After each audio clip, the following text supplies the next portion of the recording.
Fala galera que acompanha Musical Filmes, eu sou o Bruno. E eu sou o Ulisses. Ulisses, já vou começar o nosso bate-papo de hoje fazendo uma retratação ao que eu falei no último episódio.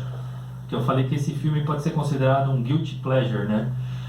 Me retrato sobre isso porque, cara, na boa, eu gosto desse filme que a gente vai falar hoje. Não, o filme em si, o filme é bom. Eu acho esse filme muito bom. E eu gosto muito dos personagens, eu gosto da atuação. E chamo de guilty pleasure porque foi um filme que poderia ter seguido, mas não seguiu, não fez o sucesso que eles esperavam. Então pode ser considerado nessa categoria. Mas a gente está aqui para falar sobre Constantine, um filme de 2005, estrelado pelo Keanu Reeves e pela Rachel Weisz. E Ulisses, quem é Constantine no cinema? No cinema não, no quadrinho. E esse filme aí que já tem a primeira coisa que eu já vou falar, que é o seguinte: eu sei que no quadrinho ele é loiro. Exato. E eles escolheram o Keanu Reeves, e eu sei que deu o meu bafafá porque eu lembro disso na época. Inclusive, esse filme, ele tem a ver, ele parece bastante com a questão do Coringa do Joaquin Phoenix. Ele é um filme bom, só que não tem nada a ver com o quadrinho. Entendeu? Nada a ver. Tem elementos puxados dali. Uhum. Porque é o seguinte, John Constantine não é um quadrinho comum. Uhum. Ele não tem quadrinho próprio. Na realidade, o selo chama-se Hellblazer, né? Os quadrinhos chamam-se Hellblazer. Ele estreou em 85 numa outra história, de um outro quadrinho, porque nos anos 80, até o comecinho dos anos 90, os anos 90 nem tanto, mas até bem finalzinho dos 80, tipo 89, que foi o Batman do Tim Burton que mudou o mundo, né? Até aquele momento, eles faziam muito quadrinho experimental. Então você podia jogar um personagem aqui, um quadrinho ali, um título ali. Mas é da DC. Que dá. Ele é da DC, só que ele é do selo adulto chamado Vertigo, que infelizmente encerrou o seu ano passado. Também, né? O V de Vingança também é do selo Vertigo, só que ele foi encerrado. A DC encerrou o título e agora criou um DC 18+. Entendi. É a mesma coisa. Só que assim, você matou o selo Vertigo, que era de quem era leitor experimental adulto, também, né? E né? também acho que tem mais o fato de ser mais adulto, talvez dê essa questão de ser mais experimental, né? Porque os caras... Então, no começo mais, no né? começo era, só que depois ele fidelizou que esse selo da Vertigo, ele trouxe toda a linhagem de personagens do mesmo núcleo, principalmente, que é o Sandman, a Morte, o Lucifer, que é esse que tem a série na Netflix, também é. O pessoal pensa que o Lucifer, ele é uma criação da Netflix, mas na realidade não, ele é do Hellblazer. Todos são do mesmo universo. Na galera. O Constantine, ele é um bruxo. Dentro da DC, ele funciona como o mago mais poderoso. Ele lembra muito, atualmente, para quem quer comparar, o Doutor Estranho. Só que o Constantine existe desde 1985. Ele foi criado por 4 autores, dentro deles o Alan Moore. E ele foi inspirado visualmente no Sting. Entendi. Entendeu? Acho que era loirinho. Loiro, aquele visual meio... ao mesmo tempo folgado, ao mesmo tempo meio misterioso, porque o Constantine dos quadrinhos, ele é folgado pra caramba, ele é chato, persistente, mas assim, ele é focado, ele quer fazer uma coisa boa no mundo. E a diferença é que o Constantine dos quadrinhos, ele é um detetive. Esse negócio de ser bruxo, de ser místico, ter poderes, isso pra ele é mais ou menos como, imagina um filho de um milionário, que ele não aceita a grana do pai, ele quer trabalhar como de baixo. É mais ou menos assim, ele despreza os poderes, ele resolve tudo na chantagem, na investigação e também ludibriando os seres místicos, né? Ele sabe a fraqueza de cada um, então ele faz muita política, ele vai negociando. Então o Constantine é um cara bem folgadão, né? Ele é bem folgado. Tem o vício do cigarro, né? Que ele fuma pra caramba, que como todo ser místico tem essa questão do fumo, né? Tem um negócio depois no final desse filme que deu uma caída no filme por causa desse momento. E tem uma ótica desses quadrinhos da Hellblazer, ele tem uma ótica uma vibe bem católica, sabe? Tem muita questão de santo, demônio, anjo, crucifixo. É uma coisa assim bem nessa linha católica medieval. Então os personagens eles dão uma pincelada por esse meio aí. Entendi. Né? Então essa é a diferença, porque o Constantine dos quadrinhos é detetive, o do filme é mago. Do quadrinho ele só usa magia em último recurso. O do filme a todo momento tá usando. Do filme ele é como se fosse um exorcista, né? Isso, ele é um exorcista. E na realidade, não. Não é isso. Não. Vamos entrar na história do filme e você vai fazendo esse paralelo, Sim. né? No filme, a gente já é apresentado de cara pra ele exorcizando uma menina. Sim. Inclusive, ele é... O chofer dele é um taxista que é o Shia LaBeouf. Shia LaBeouf estava começando... o primeiro filme dele, é um dos primeiros. Ele está saindo da Disney, né? Disney Channel, começando a fazer cinema. Ele faz como o motorista do Constantine. E aí ele mostra que ele tem esse poder. Na realidade tem um padre que chama ele, Sim, porque ele é conhecido pelo... E ele acha um exorcismo estranho, que está acontecendo alguma coisa no meio dos demônios, mas o que acontece na história é o seguinte. A Rachel Weisz, ela é uma detetive, né? E ela tem uma irmã gêmea que comete suicídio porque ela é louca, ela está no manicômio, né? Ela é dita ou falado que ela é louca. Sim. E ela comete um suicídio, né? E a irmã fica totalmente transtornada porque a irmã dela, que morre, ela é totalmente católica, ela nunca cometeria esse suicídio porque ela tem medo do purgatório. Isso, uma das crenças do catolicismo, do cristianismo, principalmente na vertente católica, é que o suicida vai para o inferno direto, né? Então ela não e aí ela tá isso vendo jamais. lá a cena, porque tem a cena da câmera de segurança, ela olha pra câmera e se joga, Aí tem uma cena que ela tá olhando assim, vendo, ela tá quieta assim, ela vira assim e ela fala, Constantine, e se joga. Aí ela vai atrás desse cara, que ela tem inclusive encontro, né, com ela, que a gente tem aí outra, introduzindo no mundo dos quadrinhos a grande, inclusive você falou do Doutor Estranho, ela faz parte do Doutor Estranho, que é a Tilda Swinton, que ela faz o Anjo Gabriel, que é legal porque ela é uma atriz bem andrógena, né? A androgenia hoje é conhecida pela Tilda. E aí ela faz um anjo Gabriel, mas ela é uma mulher. E depois ela faz quem que ela faz no Doutor Estranho? Ela faz o Mago Supremo. Mago Supremo. E então tem ela, nesse filme com o Anjo Gabriel, então eles têm até um encontro do Constantine com a Rachel, que ela tá lá pra falar com o padre, e tá no mesmo lugar que tá o Anjo Gabriel. Eles estão na igreja, né? Pra falar com o Aí você Gabriel. vê aquelas asas projetadas assim na sombra, que até a série Supernatural copiou bastante no Castelo, Isso, né? porque o que acontece? Aí depois da história, a Rachel encontra o Constantine, mostra um pouco desse lado folgado dele, porque ele meio que manda ela se ferrar e tal. Você sabe que o vício do cigarro tá começando a pegar ele, né? Porque ele acorda à noite tossindo que nem um louco, cuspindo sangue.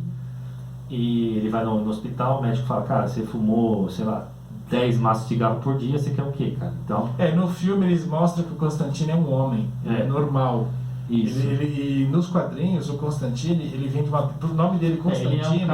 Ele é um cara que tem essa coisa de sensibilidade, né, de ver as coisas que ele conta pra história. No filme ele disse que ele tentou suicídio. Que ele via as coisas e ele não queria ver, ele via coisas que não era pra ver. Não, porque assim, ele tentou suicídio e foi pro inferno. Não, mas depois, porque ele fala assim, quando eu era pequeno, ele conta pra Rachel, depois que ela tem uma experiência com ele, ela meio que acredita nele.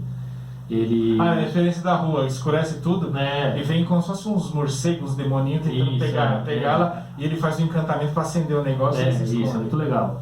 E aí depois eles estão conversando, ele está comendo, e ele conta, quando eu era pequeno eu via coisas, e aí eu não deveria ter visto, e depois eu tentei a última coisa, não aguentava mais, eu tentei o suicídio. E ele ficou morto por alguns minutos, só que o tempo é diferente do inferno. Acho que foi 2 minutos na Terra e no inferno parece que foi 10 anos. Um negócio absurdo. E aí o que acontece? Ele voltou, ele percebeu que tudo que ele via era verdade. E ele começou a ser um cara para evitar que esses demônios, essas pessoas que vêm. E até tem uma cena muito legal, né, que mostra o padre que no começo fala com ele, ele se mata, né? E aí mostra a cena que tem que... Depois eu vou entrar na questão do casting, mas aí mostra, ele fala que tem...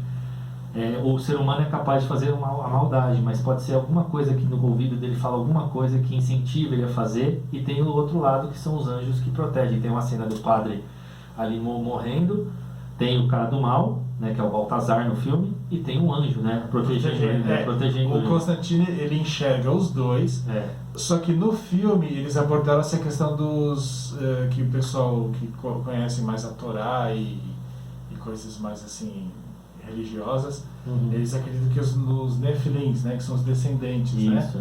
Então o filme fala sobre esses mestiços, que são os descendentes entre homens e demônios, né? Sim. E o Constantine conversa direto com eles, ele vive exorcizando os caras, porque ele fala para Rachel Uhum.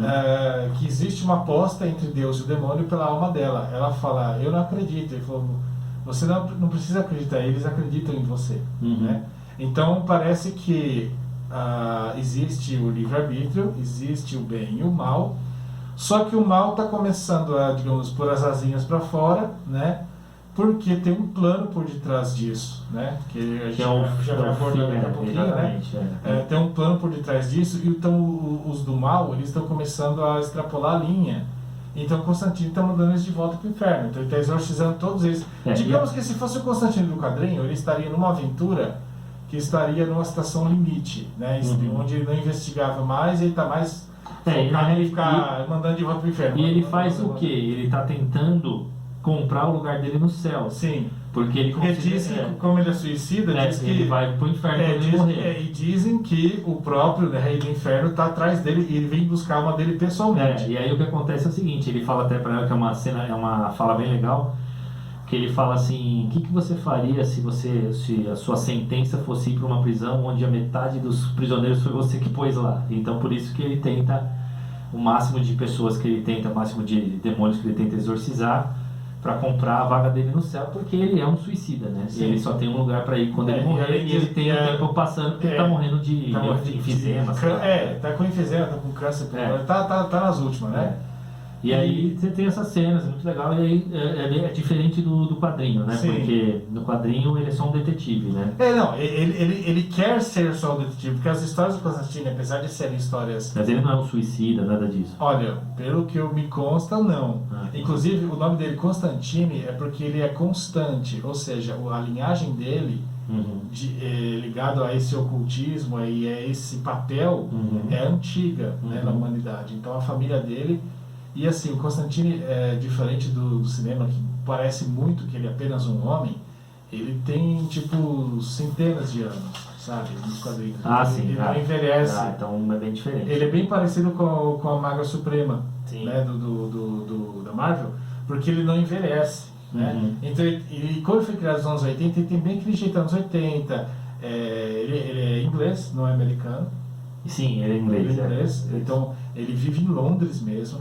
E ele caminha entre o mundo real e os mundos... O filme não fala muito direito onde que é. Não, mas a história se passa nos Estados Unidos, né? E ele não fala qual é a cidade e tal. Então você entende que ele é americano. E o Keanu Reeves, apesar de não ser americano, ele só faz filme onde ele é americano. Sim. Né? Ele não tem também a capacidade de ator de fazer um sotaque britânico.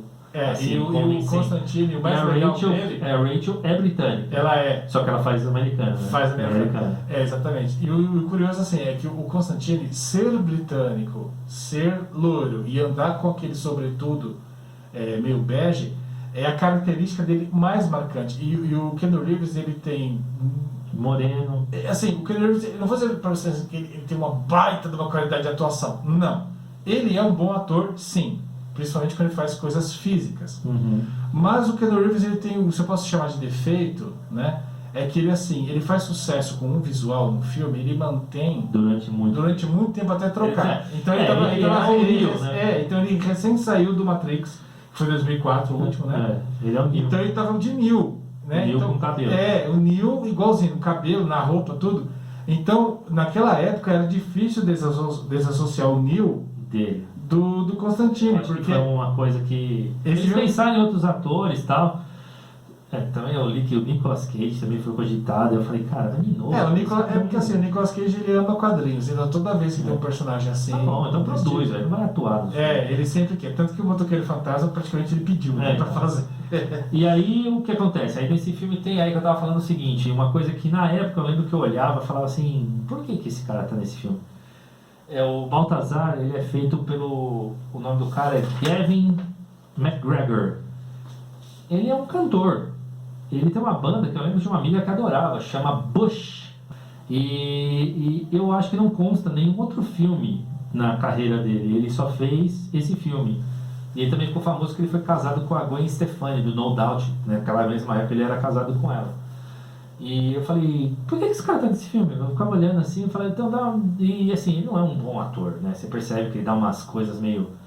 Mas você tem Eu outros... acredito que deve ser por causa do rosto dele. eu não sei se ele gostava do... do... Não cheguei a pesquisar pra saber se ele gostava do personagem, que ele quis fazer parte, ou se o diretor era amigo dele, pediu, porque tem essas coisas também, né? Aparecem uns caras assim... Sim.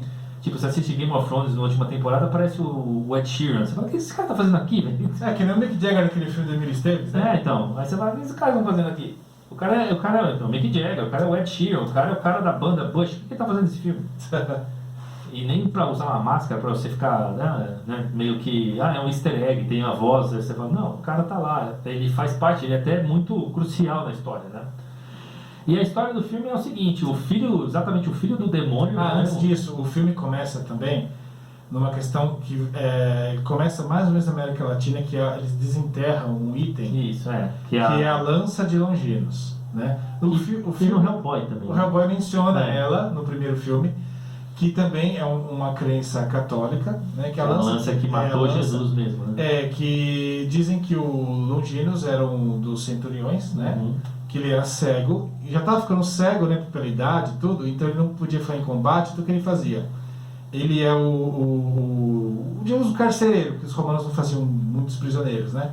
Então lá onde tinha as cruzes, né, Uhum. ele dava o golpe final, ou então para ver se o cara tinha morrido, para tirar da cruz e enterrar. Uhum. Então diz que o Longinos enfia a lança em Cristo, né? E aí que mata na costela. A hora que ele tira, acerta o coração, né, de Jesus, né, pela costela, e a hora que ele tira a lança, Uhum. o sangue cai nos olhos dele e ele volta a enxergar. Então digamos que é o último milagre de Cristo, né? Uhum. Então dizem que o Longino se tornou um santo, né? Ele se levantou. E a história é que eles precisam de uma gêmea, né? E aí eles precisam de uma sensitiva. Uma sensitiva. Para ser possuída. E a lança de Longinos, como tem o sangue de Cristo, que é o sangue da ressurreição, então, ele poderia trazer alguém... Mamon. Né? Mamon também é um demônio, segundo os crentes religiosa, que diz que é o diabo, um dos demônios responsável pela ganância, pela finança, né? Sim. Então no filme ele é o filho de Lúcifer, que também está errado, mas tudo bem, não vou entrar no mérito agora. Mas só para você ter uma ideia, o Lúcifer, que é mencionado, é esse que passa a série. Sim. Só que o ator que escolheram não é nem um pouquinho bonito.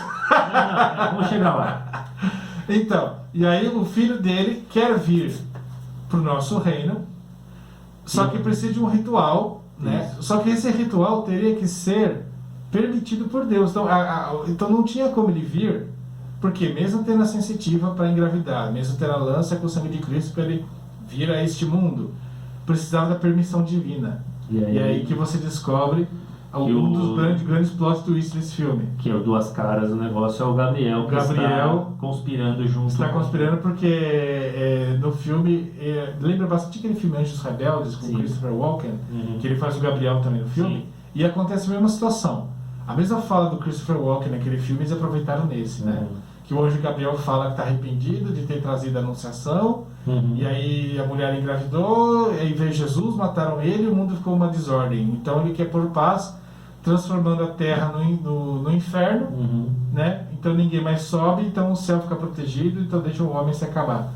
Então Gabriel faz isso, né? Então digamos que ele permite isso, né? E temos também como um personagem legal nesse filme, porque tem uma cena lá que inclusive que é quando a Rachel Weisz percebe que ele tem esse poder e descobre que a irmã dela se matou mesmo, que o Keanu Reeves ele vai pro inferno, ele faz a transição. Ele vai até o meia-noite. Que tem uma danceteria. Tô falando, ele usa primeiro a água ali, né? A água, ele põe o pé na água, põe um gato, né? Muito legal, ele segura o gato assim, aí ele vai pro inferno e vê a irmã lá. E aí ele volta.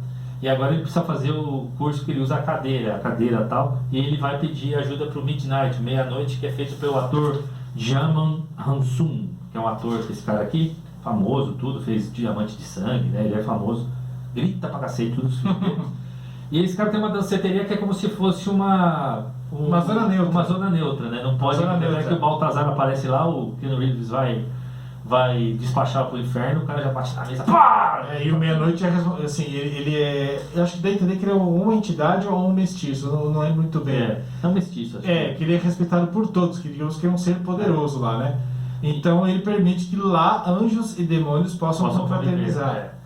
E aí o que acontece? Bom, beleza, aí eles vão lá no manicômio, na cena final é no manicômio, tem um monte de demônio lá, que inclusive tem uma atriz famosa, que é a Michelle Monaghan, que acho que aparece nesse filme, que é onde ele coloca água benta, né, nos negócios que sai água do incêndio, né, os sprinklers. Lembrando bastante o Blade também. Aí ele joga assim, o negócio vai caindo na pessoa e vai queimando, que a água benta queima os demônios. Ele usa água benta, alho, essas coisas todas, né? usa Inclusive, umas coisas que o steampunk ganhou bastante força no cinema, por causa desse filme, é aquela bazuca que ele tem em formato de cruz, que é de ouro, né? Que aí, a hora que ele levanta assim, você vê a cruz, a hora que ele abaixa é uma escopeta. É muito legal. E aí nessa cena o Shia LaBeouf morre e tal. E aí você tem o seguinte, né? Bom, ele chega lá no final, ele vê que o Gabriel, o cara que tá traindo, tá fazendo todo o ritual. E aí o que acontece? Na cena, aí o Mamon começa a manifestar isso. A menina começa a ser possuída, porque as duas são sensitivas, né? Sim. As duas irmãs gêmeas são sensitivas. Aí você tem no começo do filme, que ele tenta ir pro Gabriel, no começo que ele vai falar com o Gabriel, ele fala... Pô, o que eu faço, né, para poder conseguir? Aí o cara fala assim, Deus quer o que sempre quer que você tenha, se sacrifique por alguém, ser altruísta, altruísta, né? E aí o que acontece? Ele tá lá sentado, né, ele vê que não tem o que fazer, ele olha assim, tá já tudo porque ele tá lutando com os caras, no final ele tá todo quebrado, né? Aí ele olha assim, aí ele fala, bom, tá bom, vamos lá. Aí ele pega assim uns vidros no chão e corta assim, né? Aí ele corta e vai lá, né? Aí começa o sangue a escorrer. E aí dentro do negócio o Gabriel vai matar a mulher pra completar enfiar a lança de Longinos na Rachel, porque foi feito o ritual, ela engravidou, o Mamon tá pra sair e aí congela tudo. Tudo. Aí começa a cair uns negócios líquido preto, nojento, aí é o lodo, né? Do limbo. Aí desce assim. Uns pés pretos assim, do limbo, né? Aí desce o Lúcifer, né? Porque como ele falou atrás, você é a alma que o Lúcifer viria buscar pessoalmente. E ele vem mesmo, né? E aí o Lúcifer, que é o personagem Lúcifer da série Lúcifer, que é essa série aqui, aí eu vou postar aqui, eu vou colocar aqui em cima de mim aqui, ó. Esse é o ator do Lúcifer da série. Que curiosamente só faz vilão no cinema. Bonitão assim. E esse é o ator que escolheu. Isso, só faz vilão. Lembrando que esse filme veio antes da série. Sim. E eu gostei, o nome do ator é o Peter Stormer. Isso, ele faz o cosmonauta no Armagedon. Ele é famoso também. Sim. E aí começa o papo, ele fala... Mas não, a primeira coisa que chega, né? Ele aparece e aí você vê um pouco do lado folgado que você tinha. Ele... Hello, Lu. E aí o cara fala assim, você fez de novo aquilo, né? Você é idiota de novo pra fazer e tal. E aí começa o papo e tal. E é legal porque aí você percebe que o coisa assim vai acender um cigarro, porque ele fuma toda hora, né? Ainda mesmo ferrado, ele vai fumando, ele não consegue, porque os tendões foram cortados, aí o cara acende o cigarro pra ele. E o papo assim, o cara tá tipo saboreando a vítima, né? Ele fala, você sabe que eu vim te buscar pessoalmente, né? E é muito legal porque ele chega assim, é verdade? E o que você diria se eu dissesse que o seu filho tá aqui do lado com o anjo Gabriel? E é muito legal que o Lucifer fala assim, o gosto não se discute, o negócio meio assim, né? Tá. Aí ele fala, e a lança do... Qual que é o nome da lança? A lança de Longinos. Aí ele fala assim, e é muito legal porque ele fala, você tá mentindo, porque não sei o que ele era. Ele fala, vai lá, vai ver, velho, o que custa? E ele tem uma hora que ele cogita não consegue, ele chega bem perto, ele é assustador esse cara. Ele sim, ele dá medo dele. Meio louco, parece que ele cheirou cocaína, ele tá com o zoião assim, tipo, suado assim. Aí ele chega na cara dele e faz. Aí ele vai, né? Aí estoura tudo, na hora que ele estoura, o anjo Gabriel volta, né? Aí o anjo Gabriel começa a xingá-lo, né? Muito legal, porque ele começa a xingar.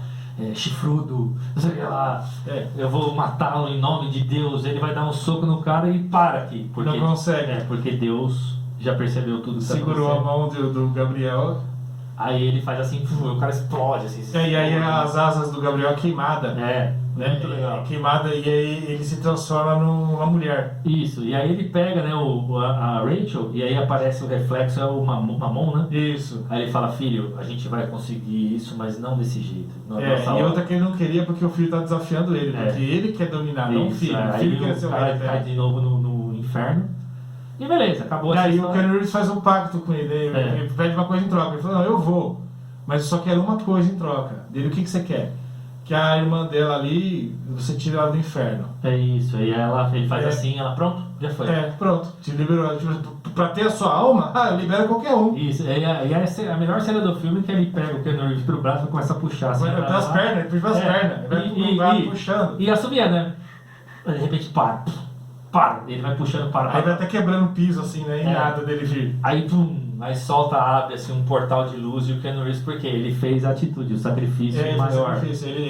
Então ele vai pro céu, Deus vai abrir as portas do céu. Aí o Lúcifer, não, é injusto, eu não aceito. E aí ele enfia a mão dentro do tubo. Primeiro né, o Constantine tá subindo, faz assim, né? E mostra o dedo. Assim. Aí ele põe a mão assim, aí o Keanu Reeves, ele fala assim, não, eu vou deixar você viver, porque você vai fazer muita merda na sua vida. Você vai ele arranca o câncer dele com as mãos, assim. Aí acaba ele, assim, com os câncer, tudo. Ele curou o Constantine. Então, aí, pra poder levar. Isso, aí beleza, aí acaba essa cena e tal, você fala, puta, da hora, né? Desculpa, de novo, vou falar um palavrão, foda, cena foda. Não, esse filme é bom. Aí você fala, beleza, aí no final mostra ele com a Rachel conversando e tal, aí que vem a cena que eu falei, né? Ele tá no telhado à noite, assim, chovendo, né? Você percebe que é computação gráfica e tal, aí ele pega... Ele faz assim, né? Em vez de pôr o cigarro na boca, ele começa a mascar aquelas nicotinas, assim, você fala, pô, parece um comercial anti-tabagismo. Ficou meio brega, não precisava fazer aquilo, né? Foi pra você ver que ele agora tá com medo de ir, né? Ele quer. E aí esse filme ele tem uma cena pós-crédito que muita gente não assistiu. Eu acho que não. Que é a capa do filme. A capa do filme é o Constantine num cemitério com aquela bazuca e umas asas de anjo. E em nenhum momento do filme isso acontece. Nenhum momento do filme isso acontece. E aí o Gabriel foi punido. Ele deixou de ser anjo e perdeu as asas. Aí você pensa, então o Constantine virou um anjo? Não, porque ele tá com medo de morrer. Então esse negócio da nicotina, apesar de ter ficado ridículo, mostra que ele ainda é um homem. Só que, segundo alguns, as crenças, toda crença antiga, né? Que o número de anjo e demônio nunca muda, né? Então se caiu um anjo e foi transformado em homem para poder aprender, a punição, né? Do Gabriel foi se tornar humano. Ele toma ele dá uma cacetada com aquele bazuca na cara dele. Estoura a boca assim, né? Obrigado, eu preciso diminuir. Aí, então, no caso, o que aconteceu? Como o garoto que estava ajudando, o taxista, o Constantine está visitando o túmulo do garoto, e aí você vê umas asas assim, ó, atrás. E aí, a hora que afasta um pouquinho, é o Shia LaBeouf com asas. E ele voa pro céu, então ele foi transformado num anjo. E esse é o easter egg, o epílogo do filme, né? Então o céu substituiu. Caiu o Gabriel, subiu o garoto. Bom, e aí esse filme encerra, né? E era cogitado ter mais continuações, tudo. E esse filme fez até sucesso, até peguei aqui. O orçamento foi de 100 milhões, que é um orçamento alto até para a época, e arrecadou mais de 230 milhões. Só que tem uma coisa, né? Ele teve muita receita internacional, não no território dos Estados Unidos. Que é como eles costumam. Eles costumam. Se você faz sucesso fora e não faz dentro, o filme não é considerado um sucesso. Então... E outra que, como ele é de uma linha igual o Hellboy, do quadrinho underground. O orçamento foi bem mais alto que o Hellboy. Isso, mas ele precisaria ter arrecadado mais. E outra coisa, os fãs brigaram muito com essa questão do Constantine não ser o Constantine. Aí ficaram naquela. Mas aí vai continuar, e vai ser o Constantine do quadrinho, vai continuar dessa linhagem exorcista do Keanu Reeves. E aí ficou nessa faz, não faz, e acabou não fazendo. E aí surgiu a série do Constantine, passando no canal CW, que foi muito boa, e encerraram. E aí o Stephen Amell, que fez o Arrow, né? O Stephen Amell, esse cara fez a mesma coisa que o Robert Downey Jr. fez na Marvel. O Stephen Amell fez no canal CW. E ele não deixava ninguém ser demitido. Qualquer um que corria o risco de perder o emprego, ele punha na série dele. Então ele trouxe o Constantine para a série do Arrow. Na série do Arrow você vai ver o Constantine dos quadrinhos. Ele tá ali. Né? É isso aí, mas vale a pena assistir, dá pra achar aí no YouTube. Então, Constantine 2005, esse filme aqui é um filme único, assim, né? Dentro do universo dos quadrinhos, não tem continuação. E vale pra assistir, como você falou, igual o Joker, né? Meio que a parte de... Sim, você não precisa entender nada de quadrinho, nem nada. Um filme bem legal, assim. É como se fosse Indiana Jones. Você assiste pela primeira vez e acabou. Bem legal. Tá certo? Então, espero que vocês tenham gostado. Né? Então, esse foi Constantine. Não esquece de deixar um like aí pra gente, de compartilhar o vídeo, de se inscrever no canal para ficar atento às novidades. E no próximo episódio, Ulisses, a gente vai dar uma leveza. A gente já falou do péssimo, trash, absurdo, Quarteto Fantástico, que foi o quarto Fanforst, que chama nos Estados Unidos. Vamos falar algum dia daquele lá, desse aqui, ó, que é aquele que foi direto para vídeo, mas agora a gente fala dos dois que funcionaram. Pode dizer que funcionaram. Sim, eu gosto. Eu gosto. E falando da década também de 2000 ali, o filme que tem a Jessica Alba, né? Os dois quartetos fantásticos com a Jessica Alba, tá? A gente vai falar no nosso próximo episódio, tá bom? Valeu, Ulisses. Beleza? Valeu, pessoal. E a gente se vê então no próximo episódio do Musical Filmes. Valeu.